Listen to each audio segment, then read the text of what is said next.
Sabe quando a gente tem aquela ideia genial, mas ela parece um quebra-cabeça gigante com 1000 peças soltas? Pois é, hoje a gente vai aprender a colocar cada pecinha no seu devido lugar. Vamos juntos transformar o caos de um projeto em um mapa claro e visual, desvendando o famoso diagrama de precedências. Quem nunca se viu com um projeto incrível nas mãos e simplesmente travou na primeira pergunta? Tá, mas por onde eu começo? Como é que a gente garante que um passo não vai atropelar o outro? É exatamente esse desafio que a gente vai resolver aqui.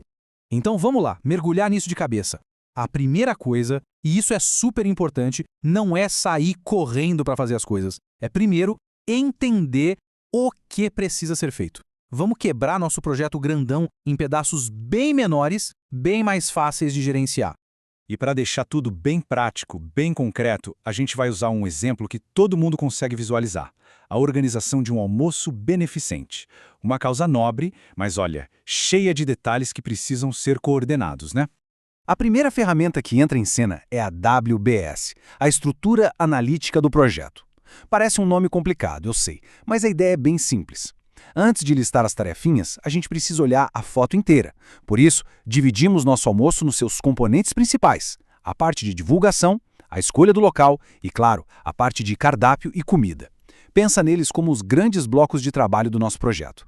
Beleza, agora a gente pega cada um desses blocões e quebra em pedacinhos, em tarefas de verdade, em atividades. O bloco divulgação vira criar material e contratar assessoria. O bloco cardápio e comida se transforma em definir cardápio, comprar os ingredientes e por aí vai. E para facilitar nossa vida daqui para frente, a gente deu uma letra para cada uma dessas atividades. Ótimo! Agora temos uma lista de tarefas. Mas qual a ordem certa? Não dá para cozinhar antes de comprar os ingredientes, né?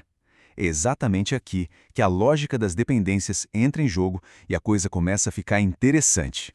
E para organizar essa lógica toda, a gente precisa de um conceito-chave: a atividade predecessora. Falando em português bem claro, é aquela tarefa que precisa terminar para que a próxima possa começar. Simples assim. Essa é a regra do jogo. Então, com essa regra em mente, a gente monta essa tabela. Olha só que legal. As atividades A e B não têm predecessoras, ou seja, não dependem de ninguém. Podemos começar por elas. Já a atividade C, comprar ingredientes, só pode começar depois da A, definir o cardápio. Faz todo sentido.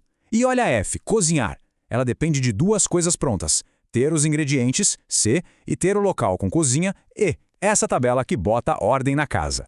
Com a nossa tabela prontinha, com todas as regras do jogo definidas, chegou a hora da mágica. Vamos transformar essa lista de texto em um mapa visual do nosso projeto, o diagrama de rede. Todo projeto precisa de um ponto de partida, né? No nosso diagrama, a gente cria um nó inicial, uma caixinha que chamamos de início. É daqui que todo o fluxo de trabalho vai começar a se desenrolar.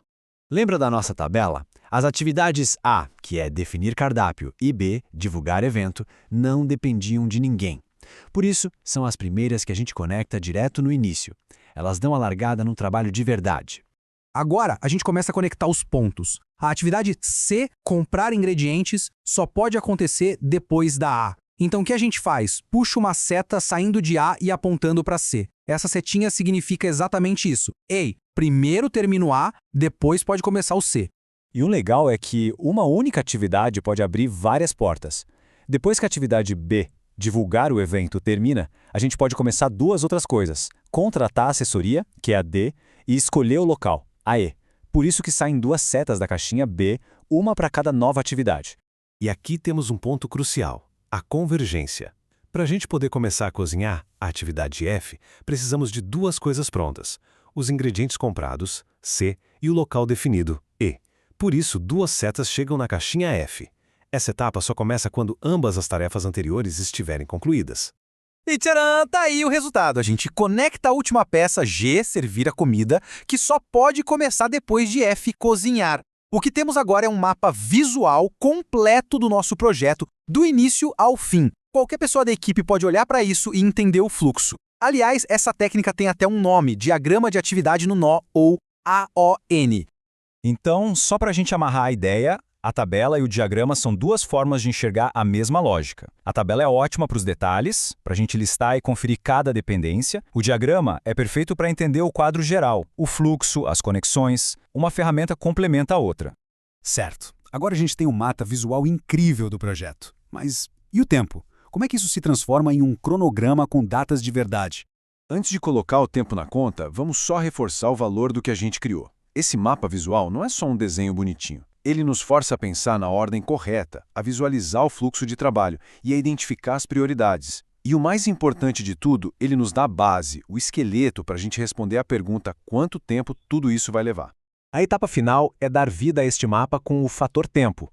Se a gente estimar que definir o cardápio leva 2 dias e cozinhar leva 1 dia, por exemplo, conseguimos projetar o início e o fim de cada tarefa. É assim que nosso diagrama de fluxo se transforma num cronograma real, com datas num calendário.